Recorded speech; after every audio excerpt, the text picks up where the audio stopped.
Hey everyone, welcome back to Batman Athenaeum or Athenaeum. Still can't decide how to pronounce that since you guys won't vote on your phones to kill Jason Todd so that we can pick which one. Be nice. Don't kill Jason. The mail works very slow now. So for this particular script, I do want to give a content warning for anybody. It does deal with some specific themes, including sexual assault and child abuse. While none of this actually occurs, it is attempted. I just want to warn everybody, just in case you're not comfortable with anything like that. Anyway, so whenever we're ready, the cast can go ahead and go through. Our voice actor for Master Dark, Alan Chan, could not make it today. Thankfully, we have someone filling in for now, like we did for Clancy's VA, who could not make it for the last one. So whenever you guys are ready, do you want to go from the top?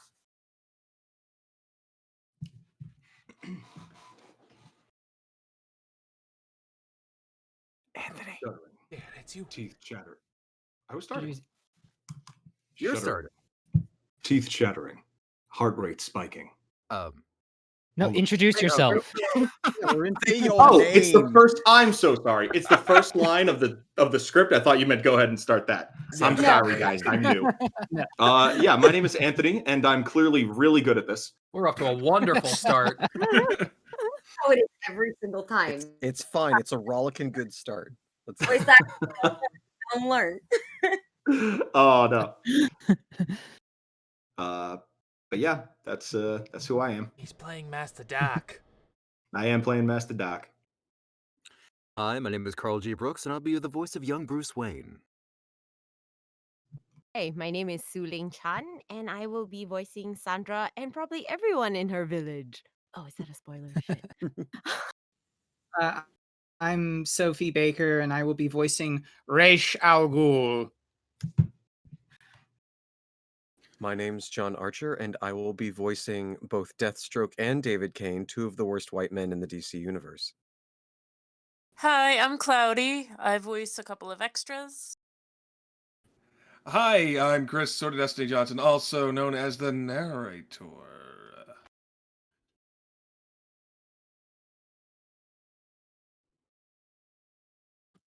Hello, my name is Cade, and rather than an extra this time, you'll hear me as student numero uno, the best student. My name is James, and I honestly have no idea what I'm doing in this episode, so that'll be fun when it comes, I guess. I'm Jazzy. I'm just here for the food. I do think that's everybody.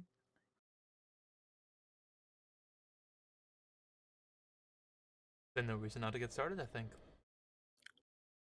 Yeah. Batman, Athenaeum. Episode 7, Meridian Lines by Lucia Lobosvilla, based on the works of Bill Finger and Bob Kane. Exterior Shambhala, Temple of Ghul. Courtyard done. The students of the temple all heel sit in front of the temple, unmoving despite the cold. Their breaths puff out in front of them. Master Dark walks out, pacing in front of them. Shuddering. Teeth chattering. Heart rate spiking. All of this is within your control. Learn discipline over your own body. You are the master of your own physical form, just as I am the master of my students. Accept no disrespect from yourself, and you will never be. Dark spots Sandra and Bruce sitting amongst the students, acting like nothing happened. Dark stares wide-eyed, then frowns, trying to play it off. You will never be without dignity. Dark turns away. Shall we have another culling today? Pair up for a spar. Winners eat at my table. Losers clean out the latrines. That is, assuming they survive. Dark walks away. Bruce and Sandra smile at each other, a bit smug. Exterior Shambhala, Temple of Ghul. Latrines. Bruce and Sandra scrub the floors with soap and bristle brushes. Sandra pauses, wiping her brow, and looks over at Bruce. You could have beaten your opponent without much fuss. I was surprised to see you lose. Bruce stops to talk to her. I purposely chose one of the less lethal students so I could safely choose to lose. Not showing off at every opportunity? Huh. Not like you. I've angered Master Dark enough. Perhaps it's better I humble myself while I'm in penance. Sandra Ah. smiles knowingly. He learns. Perhaps you are not so hopeless, after all. Sandra reaches into her gi and pulls out a meat bun. She tosses it to Bruce. Catch! Bruce catches it. This is from the winter's feast. How did you steal it without getting caught? I, too, am not hopeless. I see now there are lessons to be learned on both sides. Balance is best. There are times to be humble and times to be exceptional. East and west. Bruce smiles. Yin and yang. Sandra stands, picking up her cleaning supplies. Bruce goes to take a bite from the meat bun, but Sandra suddenly kicks it out of his hand. The bun lands in one of the trees. Hey! Humility does not mean dropping your guard. Do better, Westerner. Sandra laughs and walks away. Bruce pouts and gets back to scrubbing. Got me again, Easterner. Interior Temple of Ghul. Dark's chambers. Dark looks over the students in the courtyard as they clean. A monk sits on the floor, respectfully awaiting instructions. I've been watching our little outsiders closely. I think I finally understand what we're dealing with. Dark steps away from the window to look at a sword hanging on the wall above his bed. He walks over to the sword and touches it in thought. We may have an assassin in our midst. Here to steal Soulbreaker, no doubt. Double the guard. The monk's eyes widen. He bows and hurries away. Dark stares at the blade, his eyes reflected within it. Interior, Temple of Ghul. Barracks, night. Bruce lays awake in his bunk, looking up at the daggers David Cain gave him. He sighs, unable to sleep. A few figures jump down from the ceiling suddenly, landing in front of his bed. Bruce pulls out his daggers, ready to defend himself this time. The figures step forward. They are the same students that dragged Bruce outside and beat him up last time. But this time, they all look at one another. Then at Bruce, and bow their heads. Bruce looks at them in confusion. You survived the pit. You have our respect, Guilo, but not our acceptance. You will still never be one of us. I don't have to be one of you. Bruce stands, towering over the others in the darkness. He tucks the daggers into his belt, then gets into a fighting stance. I'm already better than you. The students grimace and leap at him. Bruce fights them. Over in her bed, Sandra wakes.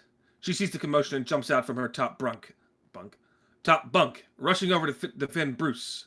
However, by the time she arrives, she finds Bruce has defeated the other students. Bruce stands over his defeated opponents, who groan and writhe on the floor, slinking, crawling back to their own beds. That was quick.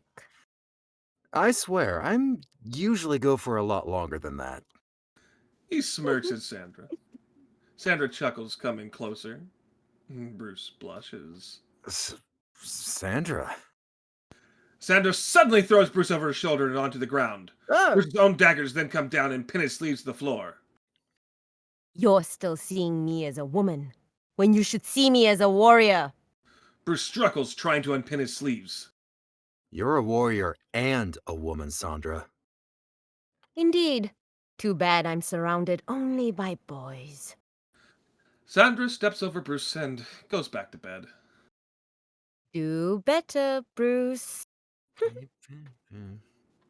Bruce struggles to get the daggers out and ends up tearing his sleeves. He sighs and sits up, chuckling, full of admiration. Damn, she's good. Interior Temple of Cal. Dark's chambers. Morning. Dark Dark sits chanting and meditating amongst his incense. Nam myo renge kyo nam myo renge kyo nam myo renge kyo nam myo renge kyo. A knock on his door. Dark opens his eyes, rolling them with a scoff of annoyance. You may enter. Student 1 from last night comes in, looking all bruised up. He prostrates himself. Master, you summoned me? You may rise. The student does so, heel sitting. Dark gets a look at him and sees he's all bruised up. What happened to you? You look a fright. Only a scuffle, Master. Nothing I can't handle. It's the American, isn't it? Dark stands and walks to the window, looking out. Bruce Wayne, the perpetual child. He is skilled, yes, but not that skilled. Something else is driving him. Someone else is protecting him. That woman. She makes herself out to be a mediocre fighter, pretends to show respect. But I know better. Sir? I have a task for you. Dark turns to his student. You must leave the Temple of Ghul and find someone for me. He is not an easy man to find. It could take you years, but do not return here until you have found him. And once you do, take care he does not kill you on sight. Go now. The monks will give you all you need. Thank you, Master. I am honored by your trust. The student gets up and flees. Dark turns back to the window, walking out onto the balcony, looking out at the rest of his students performing katas out in the courtyard. Exterior Shambhala, Temple of Ghul, courtyard. Bruce and Sandra perform their katas along with the rest of the class. Dark calls to them from up on his balcony. Enough! We are done for now. Take the day off. The students look at each other, muttering in confusion. Huh? What is he Was talking about? I unclear? Or are you ungrateful? Take advantage of my mercy and make the most of this rare respite. The students all bow. Thank you, Sifu. Thank you, Shifu. Thank you, Sifu. Thank you, Sifu. Are you still here? The students relax, some sitting, some milling about. Some go to the water pump to get water. Among them is Bruce, who covers his head in water and rinses his face, then takes a few drinks. Bruce spies Sandra leaving and hurries over to catch up. Hey, Easterner, where are you going? Not that it is any of your business, but I'm headed into town. Is that allowed? Who is going to stop me? Good point. Master Dark said we should take advantage. I am doing so. Who knows when, if ever, we shall be granted such an opportunity. Mind if I tag along? Sandra sighs in frustration. Do whatever you want. I just figure if you're looking for some R&R in town, you might as well take the wealthy Westerner. Sandra raises a brow. I am tired of cold water showers and lie. I want to take a proper bath with warm rose water and scented shampoos. Ah, a spa day. I could go for that. What is a spa day? Sandra, you still see me as a boy when you should see me as a billionaire who owes you his life. Again with the life debt. Very well, hurry up. If you fall behind on the mountain trail, I'm leaving you to die. Oh, there's no way I'm dying before I get a hot meal in me that isn't rice porridge. I miss seasoning. I miss texture. I miss lobster thermidor. What is lobster thermidor? Okay, I don't even know where to begin answering that question. Bruce and Sandra trail off as they leave, walking side by side. Interior Temple of Ghul, Dark's chambers, evening. Dark stares out the window, then turns to one of his monks. Send a missive to the demon's head. Let him know I've increased security to protect Soulbreaker, and sent one of my own students to find its former wielder. The monk bows and goes. Dark removes the sword from the wall, holding it in his hands with reverence. Such an artful piece of craftsmanship. How many lives have you claimed? Not with your sharpened edge, but with your irresistible allure. Dark spins the sword into the air, catching it and slicing through the air all in one fluid motion.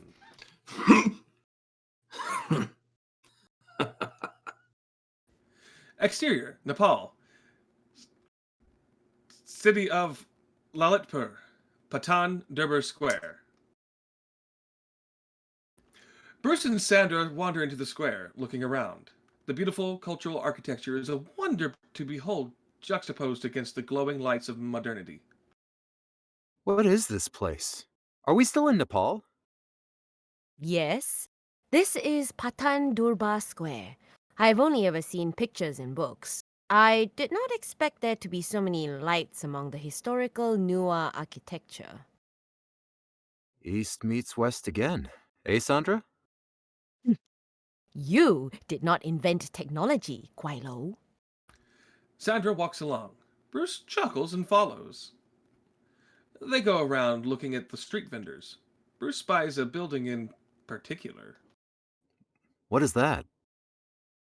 Sign says it is the ancient royal palace where the Mala kings of Lilliput resided.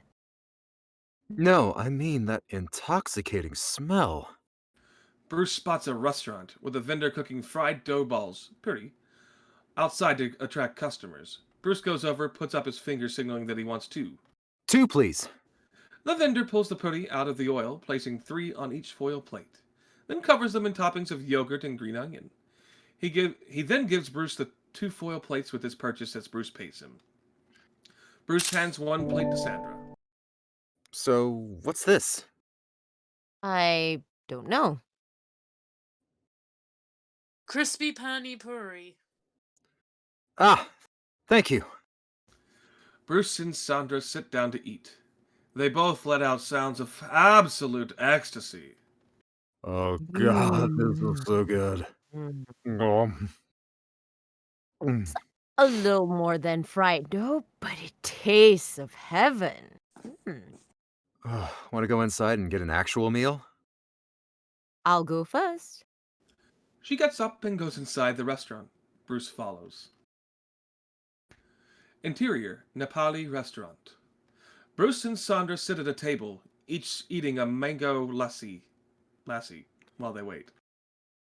What did you say this was called? Mango lassi?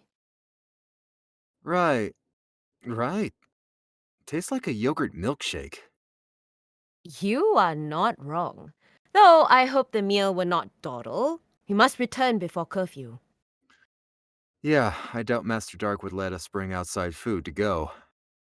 Again, you are not wrong. They munch on some cashews at the table. So tell me, what exactly brings you here anyway? I told you. I grow tired of cold water showers and lie and... Not that. I mean, you know what I mean. What brings you to Shambhala? Sandra glares at him, then shrugs. Perhaps I do not have a reason. Oh yeah, you just got up one morning and decided to risk your life at the legendary Temple of Ghul just for kicks. Is that not the reason you are here, Bruce Wayne? Young man with too much money and not enough sense. Bored out of his skull with his charmed life and looking for something to do. You'd think that, but no, not at all. Sandra raises a brow, intrigued. Oh, no? Bruce sighs heavily. Then he begins to speak, the din of the lively dinner crowd around them seemingly going quiet as she focuses in on the intensity of his tale. When I was 8 years old, my parents were shot right in front of me. They never found the killer. I saw him. I heard his voice. I was right there, and I couldn't do a thing about it. You aren't wrong to assume I lived a charmed life. Until that night, I had. But suddenly they were gone, and so was I. The Bruce Wayne that I was supposed to be died in that alleyway of the Monarch Theater that night. With my parents gone, I don't know who or what I became after that, but whatever I am, I can't find a single moment of peace. It's always there, pounding on my skull like a monster trying to break out. Bruce closes his eyes, trying to contain the hurt. It's too much, and he slams his fist on the table. Sandra looks at him pityingly. Some things do not change across the Meridian line, east or west. There is always senseless death, and there are always children who bear the brunt of suffering. So is that why you are here? To find peace? No. I came to find a way to do something about it. Vengeance? That I can understand. Can you? Their food arrives, a gigantic platter filled with all sorts of Nepali foods, with a bowl of dipping sauce and a pile of rice in the middle. They're given a basket with naan bread as well. Danyabad? See, thanks. Bruce pays them, barely there. Sandra grabs some naan, fills it with food, and then shoves it in Bruce's face. Eat. If you die before I get this spa day you promised, I will pursue you to hell, demanding your life debt be paid. Bruce takes the food from her. I thought you didn't do life debts. I don't do explaining myself either. Now eat before I leave you nothing. Sandra gets back to eating. Bruce looks at the food in his hand and takes a small bite. He eats in silence, just watching Sandra as she devours the food in front of her. Bruce can't help but smile the tiniest bit. Soul breaker. Interior, Nepal, luxury hotel room, spa. A large, steaming hot spa bath sits in the center of the room. Sandra is sitting in the bath, wearing a white towel around her body, with her hair tied up in a comb to keep it out of the way, resting her head back, looking relaxed. Bruce stands at the doorway in a white robe, hand still on the doorknob, as if he just came in. What? Sandra sits up to look at him. You asked me what brings me to Shambhala. The answer is Soulbreaker.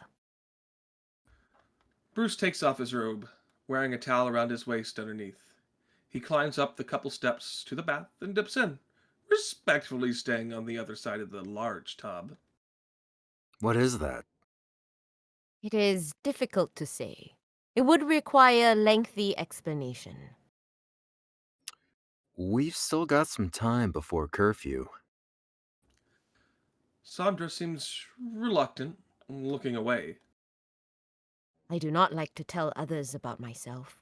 Familiarity breeds contempt and exposes vulnerabilities.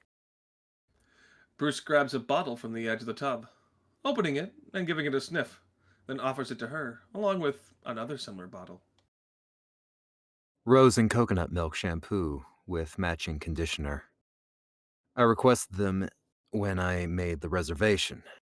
What do you think? Sandra reaches forward to take the bottles, then settles back into her spot.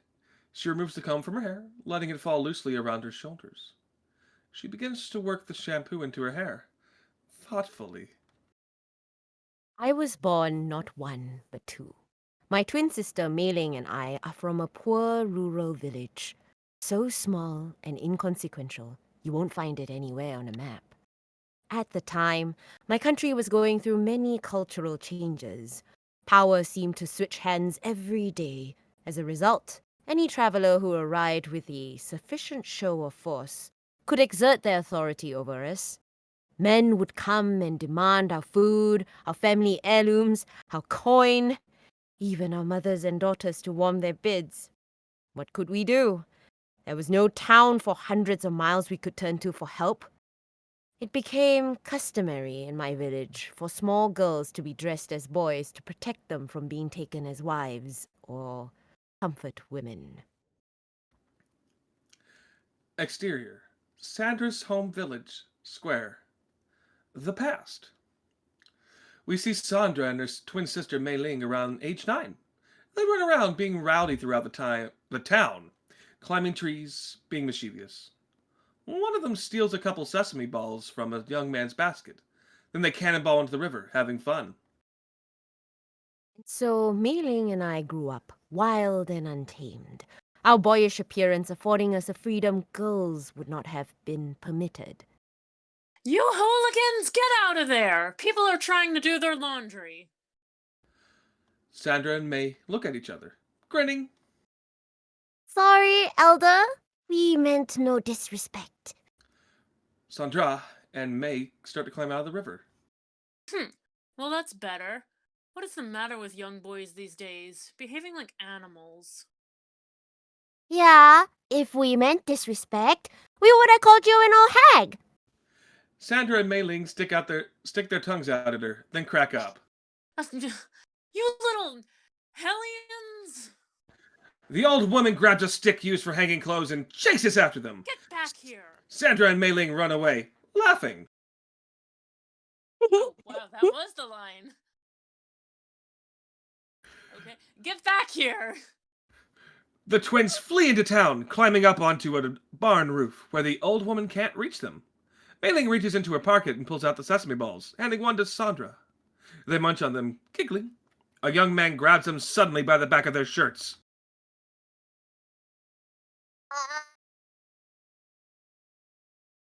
Did you two pay for those sesame buns? We're sorry, we don't have any money, but I'm sure our grandma down there would gladly pay you what we owe. Just you wait. When you get down here, I'm going to obtain you within an inch of your lives. See? Family. Yeah, we'll see about that. The young man climbs down to talk to the old woman. While they're discussing what's going on, Sandra and Mei-Ling quickly climb down the back of the barn and escape. It was a simple life. Even with all the horrible ways our village was exploited, I still fondly remember those summers with Mei-Ling. As the twins sneak away, they bump into a foreigner. They look up at him, nervously, but the foreigner only smiles, offering the girls something book-shaped, wrapped with brown paper and twine. Sandra takes it and unwraps it.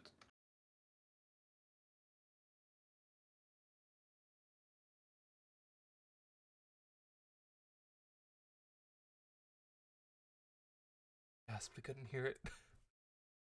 Oh, I already gasped. Yeah, we couldn't hear it. Oh!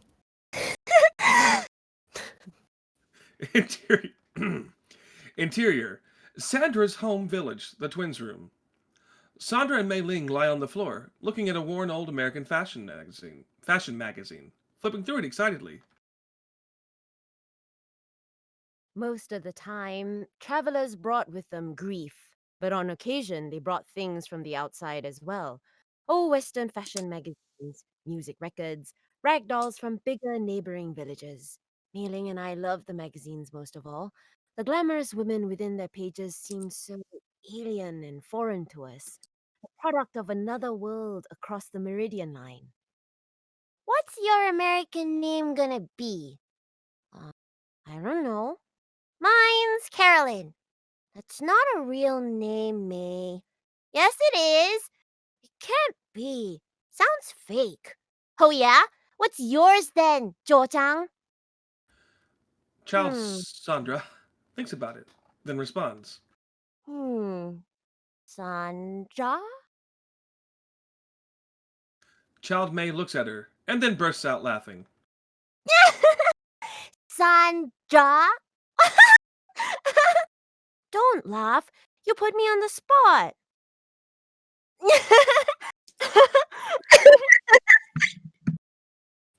Even with twins- the hunger. Oh, sorry. The twins roll on the floor, laughing and being silly.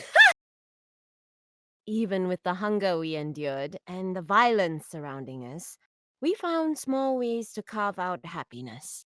At night, we whispered secret plans to one another to run away and become like the glamorous women in the magazines. I could not have been more than 9 years old when he came to my village and changed everything I thought I knew. Exterior, Sandra's home village, square. The villagers gather to see an army of trained assassins arrive and march into their village. Sandra and Mei-Ling peek around the murmuring adults, trying to get a better look. His men move like shadows, gliding across land and water alike, unburdened, untouchable. And their leader,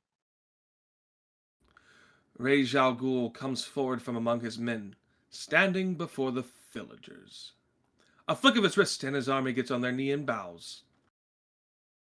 his eyes burned green and otherworldly, the eyes of a god or a devil. Rage reaches into his cape. The villagers brace themselves, shielding themselves, afraid.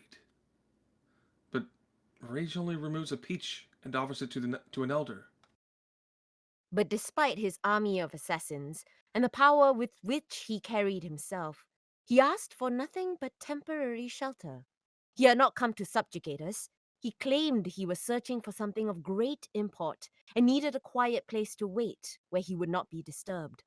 But for all his soft-spoken assurances, The elder leads Rage, who follows. An arrogant young man pulls out a knife and tries to attack Rage. The attacker is cut down in the blink of an eye by Deathstroke. Rage never even breaks his stride. he made it clear he was not a man to be trifled with. Deathstroke smirks at the horrified villagers, sheathing his bloody sword, and following after Rage. Interior, Nepal, luxury hotel room, spa bath, present. Bruce looks at Sandra in disbelief. Ra's al Ghul. The head of the demon. And his bodyguard, he wasn't David Cain, was he? Sandra looks at Bruce, blinking in surprise. No. Though there was a man who went by that name in his ranks. No. The ruthless bodyguard was unlike the rest of the assassins. He did not serve the demon's head out of loyalty or faith in the cause. Unlike the rest of them, he was a mercenary for hire, the only Westerner to ever face Master Dark's training in the Temple of Ghul and live. You don't mean... Deathstroke, the Terminator. Exterior, Sandra's home village, square, the past. Sandra and Mei-Ling walk around the village, seeing Rage's assassins walking around, patrolling like they own the place. There was benefit to his presence. No longer were we without protection. Some foreigner tries to pull a gun on one of the villagers. An assassin cuts them down without trouble, then helps the villager to their feet, helping them back home. The demon's head asked not for coins nor precious gifts, not even for women to slack his men's needs. He took nothing but shelter and the occasional meal offered to him. The rest, the League of Shadows provided for themselves. Sandra and Mei-Ling try to run around and play like they used to, stealing some sesame buns. But assassins catch them by the shoulders and make them give the buns back. Still, it seemed too great a blessing to receive without payment. Attention hung in the air, waiting for the devil to request his due. Sandra and Mei-Ling sit on the barn, looking over the village. They walk. They watch as Rage walks around the square, followed by an entourage of bodyguards protecting him, including Deathstroke. As Rage interacts with a shopkeep, Deathstroke keeps watch. What did he want? In time, the rumor spread that he was seeking a blade, the last of the great blades, forged by Muramasa to oppose the shogunate that had originally commissioned them. But unlike its brethren, this one was remarkable, even among the rest of Muramasa's incredible works. How so? One of Rage's assassins hurries over to him, taking a knee and presenting him with a blade and a scabbard. Rage drops what he's doing and takes the blade, holding it up to the light, then begins to run through some basic forms, gaining speed and intensity as he does so. The blade was said to be as hard as diamonds, but as flexible as a reed. It did not dull or rust. There are even those that believe it to be enchanted, capable of slicing both celestial and infernal alike. That it could draw blood from the body and from the spirit. For this, they called it Soulbreaker. Rage slices through the air with the blade, sending a shockwave that knocks everyone around him back. Forged by Muramasa himself in a crucible, out of Damascus steel. Interior, Nepal. Luxury hotel room. Spa bath. Present. Bruce stands, objecting. That's impossible. Senjo Muramusa lived in the 16th century of Japan. Damascus steel was made in the 13th century Persia? And then the technique was lost. I mean, even today, with modern technology, no lab in the world has managed to perfectly replicate it. Sandra calmly rinses her hair, combing it out. She then begins to apply the conditioner. Bruce realizes she's not bothering to respond to his outburst and sits back down, embarrassed. But I suppose it's not impossible. You know an awful lot about swords, Westerner. I could stand to learn more. Excuse me. I could stand to learn more about manners, it seems, Easterner. Please, continue. He did not leave right away, and soon we knew why. When outsiders came seeking to cause trouble, the demon's head would send out his mercenary to slay them with his blade. Exterior, Sandra's home village, square, the past. Montage of Deathstroke killing countless men with Soulbreaker. Body after body falling to the ground, their blood covering the square. Any injuries he sustains immediately begin to heal before everyone's eyes. Deathstroke shows not a care as he sheathes the blade and walks away, leaving the mess to the villagers. It occurred to us that he wanted to test the blade's power first. Once satisfied, we prayed this devil would leave us unscathed. Many worried that his parting gift would be the slaughter of the entire village. Exterior, Sandra's home village, outside a house. Sandra and Mei-Ling watch Deathstroke leave the house he's staying in, waiting until he's out of sight, and then sneak inside. Fools that we were. My sister and I hatched a plan. We would sneak into the home where the Terminator slept. Interior, Sandra's home village, inside the house. Deathstroke's room. Sandra and Mei-Ling hide inside a wardrobe, shutting the doors so they can't be seen. And stay hidden in wait until nightfall. Interior, Sandra's home village, inside the house. Deathstroke's room, night. It's now dark. Deathstroke wanders in, taking a swig from a bottle of liquor. He places his weapons aside, including Soulbreaker, then pulls off his armor and then collapses onto the mat he's using as a bed. Then once he'd fallen asleep, we would silently steal Soulbreaker for ourselves and protect the village. Mei-Ling opens the wardrobe a crack, sees Deathstroke in bed asleep, and starts to creep out. Sandra holds her back. I had second thoughts, but Mei-Ling's conviction was unwavering. Mei-Ling shrugs Sandra off and creeps into the room. She sneaks over to the Soulbreaker, picks it up off the stand where Deathstroke has placed it. In wonder, she unsheathes it, only for her wrist to be grabbed by Deathstroke.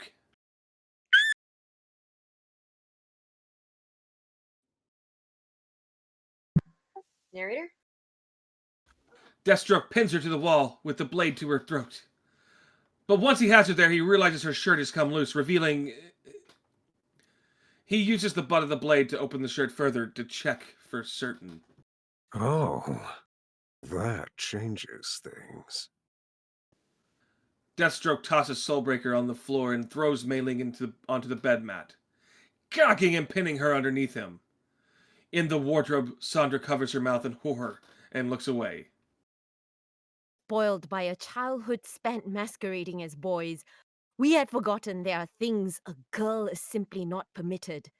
There is a reason a girl must be seen and not heard, a reason a girl must hide in her home or behind the protection of her family, reasons why a girl should never slip into the bedroom of a man. Sandra keeps her hand over her mouth, stifling her sobs as she hears her sister struggling, her muffled cries carrying nowhere as Deathstroke only chuckles sadistically. But back then, I had yet to fully absorb that lesson. Sandra opens her eyes suddenly, eyes still streaming with tears but furious. She bursts out of the wardrobe, leaping onto Deathstroke, attempting to attack him. He sits up laughing and catches her by the throat. Two of you. This night gets better and better. Deathstroke pins Sandra to the wall by her throat with one hand, his other hand moving down to open her shirt and verify that she's a girl too. Sandra looks behind him to Mei-Ling, on the mat. Mei-Ling sits up sniffling, removing her gag and attempting to cover herself with her tattered clothes. Mei-Ling and Sandra lock eyes. Then Mei-Ling looks down at something at Sandra's feet. Sandra looks. There! On the floor is Soulbreaker!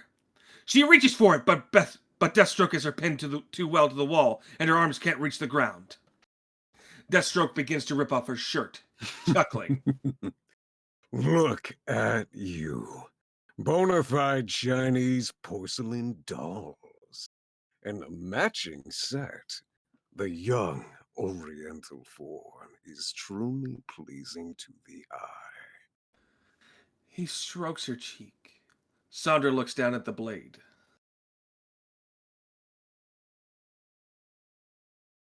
And in that moment, as if divinely inspired, it's as if something snapped inside of me. With a desperate cry, Sandra kicks up the blade with her foot, sending it into the air. She catches it and drives it right into Deathstroke's eye, as deeply as she can manage. Deathstroke screams in agony, dropping Sandra and stumbling back, Soulbreaker still embedded in his eye socket. Sandra falls to the ground, but immediately springs to her feet. She goes over to Mei-Ling and gets her up. The twins flee. Kill you, duplicitous little whores! Do you hear me? You're going to wish you were dead! Exterior, Sandra's home village.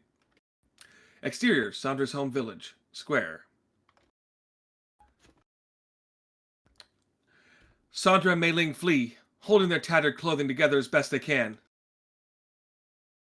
We fled in terror, but all for naught. Rage's assassins descend and catch the twins, throwing sacks over their heads. Interior of Sandra's home village. Ra's al Ghul's chambers.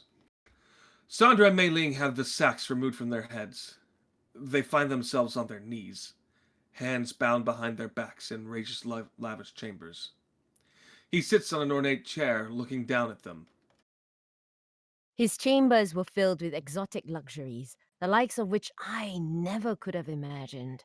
And in his lap, he held Soulbreaker. Sandra spots the sword and panics, looking around. Deathstroke is there, a bandage over his eye. And by his side was Deathstroke, alive. No! Impossible! He... Mind your tongue, or I will cut it out. Mei-Ling whimpers, sagging. Sandra glares at Rage. Which one of them cut your eye? They're identical. I say kill them both and be done with it. Mei-Ling starts to cry. Rage stands, walking over to them. Why are their clothes in tatters? I did not tell you to harm them. Master, they were like this when we acquired them. Is that so? Rage walks over to Sandra, raising her chin to look up at him with the tip of the Soulbreaker. So young, a mere child. Deathstroke bristles defensively. They attacked me while I slept. They were trying to steal Soulbreaker. Curious that your eye has yet to heal. Quite unlike you. Could it be that the blade is enchanted after all? Or perhaps a divine punishment cannot be so easily undone?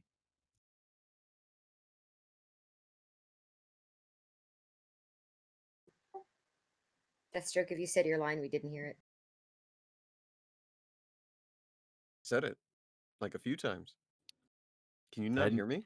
now we didn't can hear hear Try you. it one more Yeah, time. it didn't I pick up said any it of like them. 3 times. All right, cool. Okay. We heard 0 of them. Oh, wonderful. What? Thank you. Rage turns back to Deathstroke, furious. I hired you to do what must be done, to smite the wicked and save this wretched world, not to harm children for the sake of your own twisted perversions. You looked upon the unwilling with lust in your heart. God's law dictates that your eye be plucked out. Deathstroke pulls out his katanas with a furious grimace. Who do you think you are? I am the only man in the world that can restore your eye. But first, you must redeem yourself in mine. Rage tosses Soulbreaker to Deathstroke. Deathstroke drops his katanas and catches Soulbreaker. Return to Shambhala. Deliver this blade to Master Dark personally for safekeeping.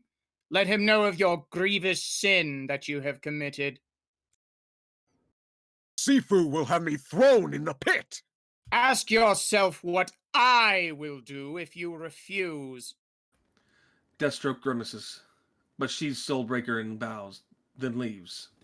Master, the girls did still try to steal from you. What will you do? Cain, you will give them exactly what they deserve. You will train them. I leave first thing in the morning. This village will be left defenseless. Stay behind and teach these two how to defend it. Sandra and Mei-Ling look up in confusion. Cain bows. Yes, O head of the demon. He then goes over and helps Sandra and Mei-Ling to their feet. And for the love of God, find them some proper clothes. Your will be done. Cain leads the twins away. Exterior, Sandra's home village square. A couple years later, morning. Sandra and Mei-Ling train with Cain. Good, good. Come on, stop holding back. Let me have it. For the next couple years, he trained us in the martial arts. We both had a natural aptitude, though not an equal one. Mei-Ling and Sandra both attack Cain. Cain defends himself, sending Mei-Ling falling back onto her butt. Sandra, meanwhile, dodges and defends herself against his attacks, and manages to get in a couple good hits before Cain puts her down. Now aren't you something? All right, you two. Hit the showers. The twins start to go. Cain grabs Sandra's shoulders, stopping her. Hold on a minute, Sandra. Sifu? You do realize it ain't normal for a student to outdo their master in 2 lousy years? I don't understand. I got a bit lucky today, but I can hardly... You must think I'm stupid. Kid, I've been doing this a long time. You're holding back, specifically You're holding back because of Carolyn. You don't want to embarrass her. So, to spare her feelings, you act like you're on the same level. You're not. It's not even close. I meant no disrespect. The only one you're disrespecting is yourself, robbing yourself of your true potential. Carolyn may be a tiger, but you, kid, you're a dragon. You're meant to fly. Forgive me, Sifu. I can't. David Cain sighs, crossing his arms. Can't say I'm not disappointed, but that's your choice. Get out of here. Sandra bows and goes. Interior, Nepal, luxury hotel room, spa bath, present. For years, we stood as our people's guardians. But in time, industrialization arrived. Factories were built. Our tiny village was absorbed into a bigger town. There was no place for us anymore. I took what work I could find, but there is only one profession that will always take women. Sandra. Don't you dare pity me. I was far too proud. I would have rather starved. But my sister, she did what she had to do. Eventually, her work resulted in a child. Precious little thing with a Cheshire cat grin. We called her Jade. Bruce smiles a bit at that. That's a beautiful name. For a beautiful girl. Although she was my niece, the fact that my sister was my identical twin always struck me. Ah, but genetically, she's no different than your daughter. Yes, a very strange reality. I adored her, as if she was my own, my Jade Princess. Where is she now? Back with your sister? Sandra frowns. Interior, Sandra and Mei-Ling's apartment, past. Sandra, now about age 19, is playing with toddler Jade in her lap. From upstairs is a scream. Mei-Ling? Sandra bundles up Jade and runs up the steps, opening the bedroom door. She sees Mei-Ling gagged and tied to a chair. Mei-Ling! Sandra puts Jade down and rushes over to free Mei-Ling. Mei-Ling keeps making muffled protests. Sandra gets the gag off.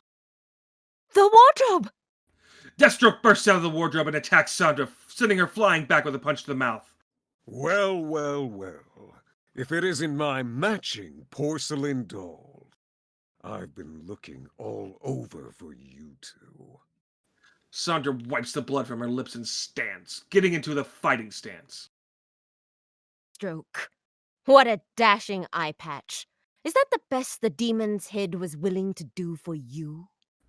Deathstroke growls furiously and lunges forward. Sandra tries her best to block and dodge, but Deathstroke is too fast and too strong. He sends Sandra to the ground. See, you've picked up some fighting skill. I won't lie, you're good. Deathstroke kicks Sandra repeatedly. Then he grabs her by the shirt. But I'm better. Deathstroke punches her in the gut, winding Sandra and leaving her doubled over in pain. He then walks over to Mei-Ling, putting a knife to her throat. Mei-Ling whimpers. Leave her alone! I'm the one you want! I'm the one that cut off your eye!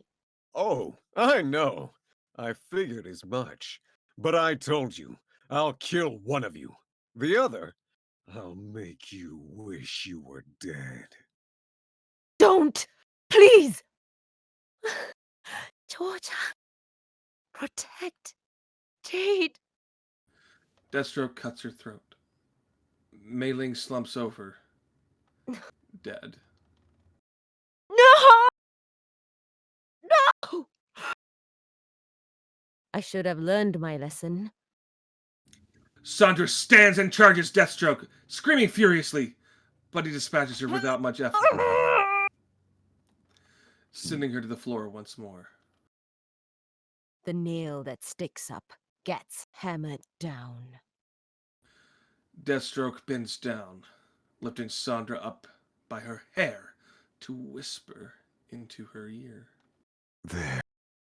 Now neither of us will ever be whole again. Deathstroke throws Sandra to the ground.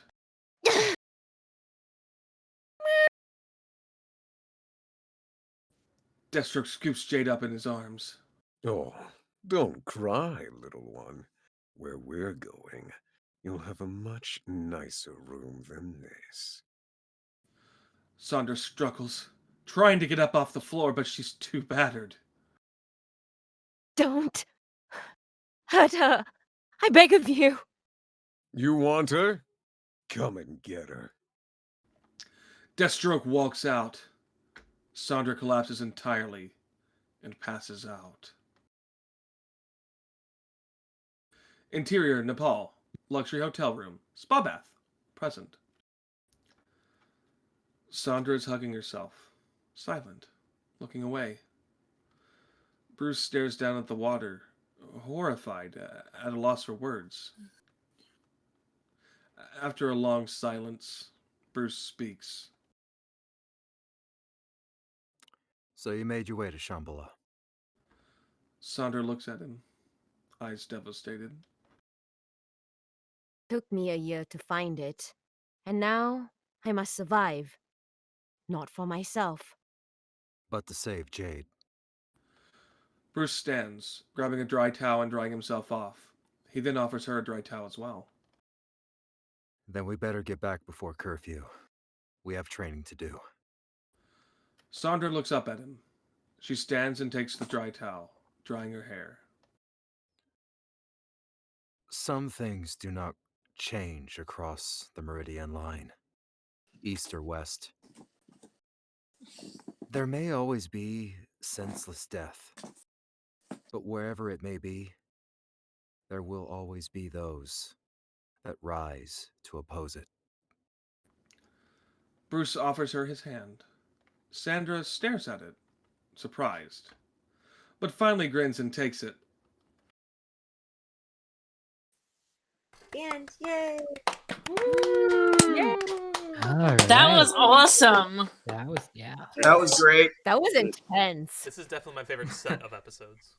Also, I think you should know someone in chat said Ra's al Ghul more like Ra's al Cool. Deathstroke more like Deathstroke. I was gonna say more like douche broke, but okay. Broke. Oh my god, the person who typed that is my brother. Ra's al Cool though, so I agree with your brother. Yeah. Anyway, thanks you guys for coming to watch. Thank you. Oh my gosh, this It was episode so was so fun. intense. I cannot even begin to say all the feelings that I had listening to Sue. That was so good. Let's give our Yeah. sign off and then we can talk about it. Sue was the best, and it was just, oh man, the conversations with yourself as you With talk myself. Too. I'm so crazy. fantastic. Before we go into, I'm gonna go ahead and we're gonna wrap this up. So thank you everyone who came to watch. We hope that you'll come to our next one. We are working on fully mixed versions of the earlier episodes, and hopefully we're gonna have art to go with episode 1 at the very least. So thank you, and tell some friends next time. Batman soon, I hope. We'll see. Bruce, hurry up, train faster. Hopefully, same bat time, same bat channel. Alrighty. God damn it, Bruce! Become Batman already. God. I also did